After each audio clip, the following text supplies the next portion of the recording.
ഇന്നത്തെ ഏറ്റവും പുതിയ വീഡിയോയിലേക്ക് ഇവർക്കും സ്വാഗതം. മണിച്ചിത്രത്താഴ് എന്ന സിനിമ ആ സിനിമയുടെ 4ാം ദിവസമായി ഇന്ന് ചൊവ്വാഴ്ച ദിവസം കേരളത്തിൽ കളക്ഷൻ വർധന നേടിയെടുത്തിരിക്കുന്നു എന്നാണ് ഇപ്പോൾ പ്രേക്ഷകരെ അറിയിക്കാനായിട്ടുള്ളത്. ഇന്ന് കേരളത്തിൽ ഒരു അവധി ദിവസം കൂടിയാണല്ലോ.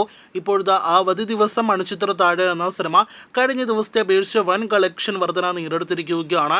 തിങ്കളാഴ്ച ഇതേ സമയം 9 ലക്ഷത്തിന് മുകളിലാണെങ്കിൽ ഇന്ന് 21 ലക്ഷത്തിന് മുകളിലേക്ക് സിനിമയുടെ കേരള ട്രാക്കിംഗ് ഗ്രോസ് എത്തപ്പെട്ടിരിക്കുകയാണ്. ഇന്ന് 40 ലക്ഷത്തിലേറെ കേരള ഗ്രോസ് കളക്ഷൻ ഉറപ്പാക്കിയ സിനിമ ഇന്നത്തോടെ 1,75,00,000 കേരള ഗ്രോസ് വെറും 4 ദിവസങ്ങൾ കൊണ്ട് കേരളത്തിൽ നേടിയെടുക്കുമെന്നാണ് നാം പ്രതീക്ഷിക്കുന്നത്. ക്ലാഷിനിടയിൽ തിയേറ്ററുകളിലേക്ക് എത്തിയിട്ടും ദേവദൂതൻ പോലെ തന്നെ വർക്കിംഗ് ദിവസവും സിനിമ കാണാനായിട്ട് റിലീസ് സിനിമയായിരുന്നിട്ടും തിയേറ്ററുകളിൽ കാണാൻ ആളുകളുണ്ട് എന്നാണ് നാം മനസ്സിലാക്കുന്നത്.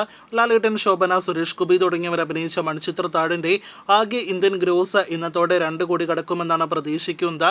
അതേസമയം ചിത്രത്തിന്റെ വിദേശ രാജ്യങ്ങളിലെ റിലീസ് ഈ വരുന്ന ഓഗസ്റ്റ് 22-ാം തീയതി ആയിരിക്കും.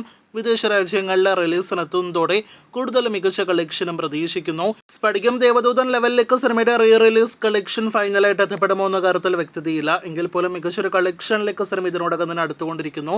കാത്തിരിക്കൂ കൂടുതൽ മണിച്ചിത്രത്താഴ് ബോക്സ് ഓഫീസ് റിപ്പോർട്ടുകൾക്ക്.